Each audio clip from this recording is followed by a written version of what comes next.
नाशिक स्थानिक स्वराज्य संस्थेच्या विधान परिषद निवडणुकीचं बिगुल वाजलंय.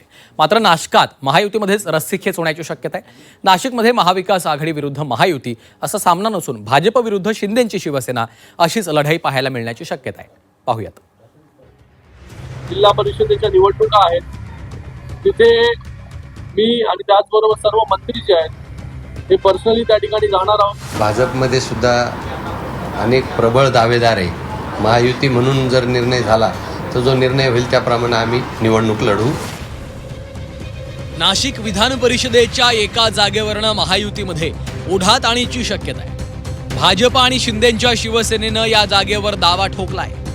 नाशकात आकड्यांचं गणित बघितलं तर महायुतीकडे स्पष्ट बहुमत आहे. मात्र विजयी आकड्यांच्या जोरावर नाशिकच्या जागेवर भाजपनं हक्क सांगितलाय, तर तिकडे शिवसेना देखील या जागेसाठी आग्रही आहे. मात्र महायुती म्हणून जो निर्णय होईल तो भाजपला मान्य असल्याचं भाजपकडून सांगण्यात आलं आहे. नाशिक स्थानिक स्वराज्य संस्थेत महायुतीकडे एकूण 468 विजयी उमेदवार आहेत. म्हणजेच महायुतीकडे 468 मत आहेत. त्यात एकट्या भाजपकडे 190, शिंदेंच्या शिवसेनेकडे 171, पवारांच्या राष्ट्रवादीकडे 107 मत आहेत. तर महाविकास आघाडीत ठाकरेंच्या शिवसेनेकडे 45, पवारांच्या राष्ट्रवादीकडे 17 आणि काँग्रेसकडे 13 जागा आहेत. नाशिक स्थानिक स्वराज्य संस्था विधान परिषदेचे शिवसेनेचे नेते नरेंद्र दराडे यांचा कार्यकाळ संपला. त्यामुळं यावेळीही शिवसेनेनं या जागेवर दावा सांगितला.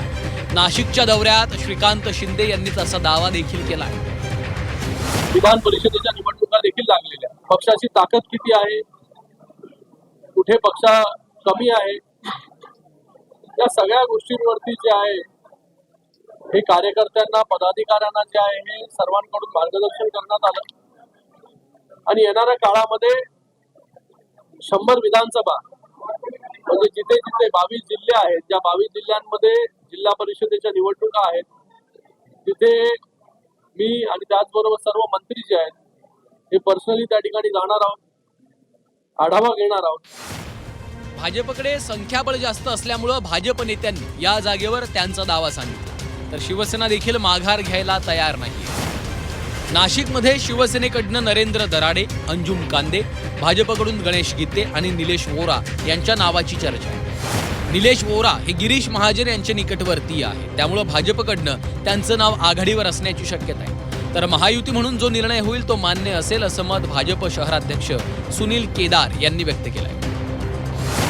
निवडणुका जाहीर झालेल्या आहे आणि महायुती म्हणून जर विधान परिषद लढायचं ठरलं तर प्रदेश भाजप जो निर्णय घेईल तो भाजप मान्य राहील. परंतु नाशिक विभागातल्या ज्या मतदार आहे ते सर्वाधिक भाजपचे, तरीसुद्धा जर समजा भाजपला जर जागा मिळाली तर भाजपमध्ये सुद्धा अनेक प्रबळ दावेदार आहे. परंतु जो निर्णय प्रदेश भाजप घेईल, महायुती म्हणून जर निर्णय झाला तर जो निर्णय होईल त्याप्रमाणे आम्ही निवडणूक लढवू. महाविकास आघाडीमध्ये अद्याप शांतता असून उद्धव ठाकरे आणि शरद पवार गटाकडनं चाचपणी सुरू. मात्र संख्याबळ कमी असल्यानं त्यांची भिस्त महायुतीतील फुटीवर अवलंबून राहू शकते. तर तिकडे महायुतीतल्या दोन्ही पक्षांनी या जागेवर दावा ठोकल्यामुळे ही जागा नेमकी कुणाला सोडणार आणि कोण माघार घेणार हे पाहणं महत्त्वाचं ठरणार आहे. योगेश खरे, झी 24 तास, नाशिक.